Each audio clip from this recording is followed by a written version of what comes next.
And then there's Elisha, the ascension of Elijah. Yes. Bible is absolutely jam-packed with UFO instances if you read it in that light. And the transfiguration Yes. of Christ. Yes.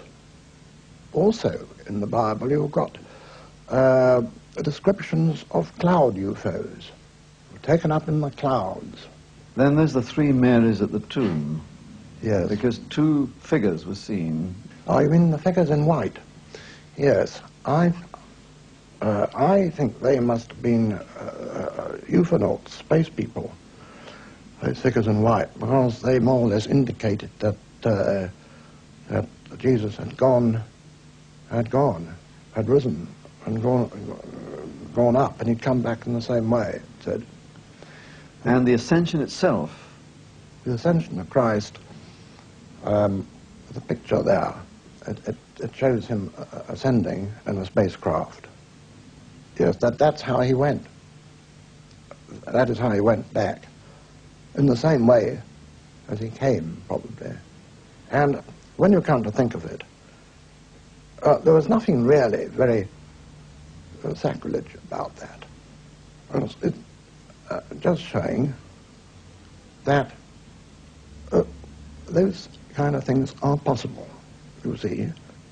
Another idea as to where some of the UFOs, not necessarily all of them, but a considerable number of them may emanate, and that is from inside the Earth. From inside the Earth? Inside the Earth. Now, in my book, this book here, Secret of the Ages, I give some evidence for the concept of a hollow Earth.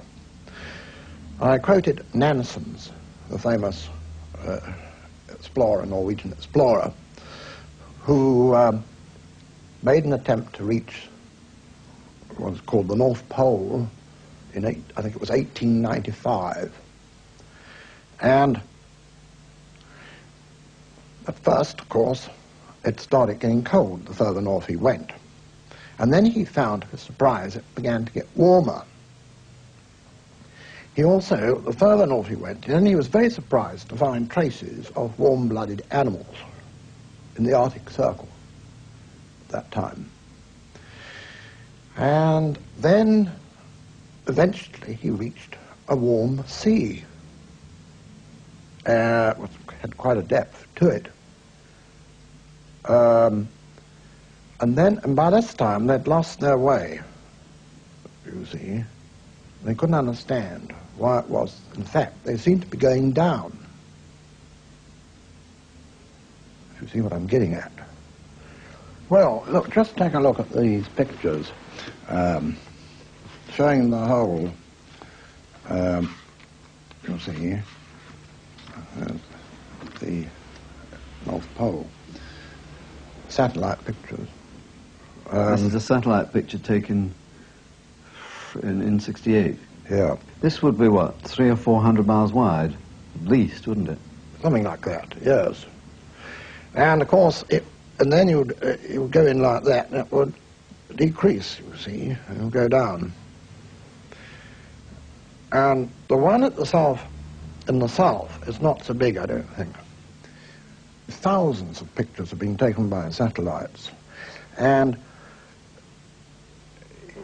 only one or two have ever actually managed to take the whole itself, due to the weather conditions, because over the pole, all that area, there's always fog, nearly always fog, over where that hole is. So, it is my thesis that inside the Earth, there is a very advanced technology of people there, their descendants still there, with the old technology that they had, and these spacecraft. Are coming in and out of this hole. Well, not only there, but in the south as well. Look, Kinkati, critics would say that this picture is a composite picture taken from space, which doesn't include the section which is black and appears to be a hole. Yes. Well, of course, people are always bound to say anything about anything that's produced. As I told you earlier, most of the time there's fog over where that hole is.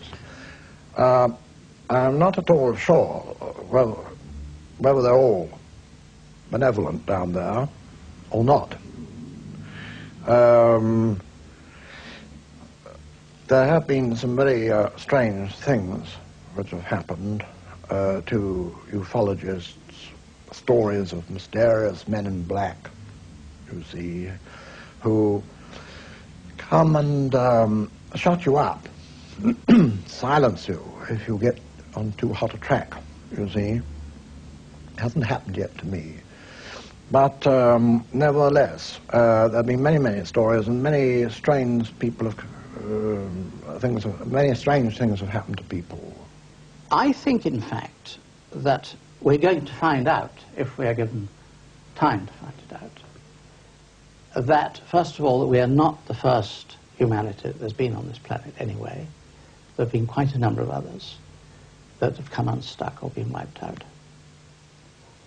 Secondly, that man is not just the product of chance, of the ordinary workings out of blind evolution. He's that plus something else. That, in other words, we are the result of some very superior engineering by somebody, somewhere. And I think that opposed to those forces, the creative powers of the cosmos, there are others who you could describe as the opposition, or the people who are throwing spanners in the works. I suspect that there is a very great struggle going on for control of us. Now, there is a group in America, from whom I've heard in recent years, who claim that they have evidence that there are 4 different lots who are struggling for control of Homo sap. Me, you. Yeah. And they would have quite different viewpoints and might not all be what we would call benevolent. This would explain a great deal, because almost without exception, these beings of different sizes and shapes are never seen in association with each other. Nor are they reported in the papers. No.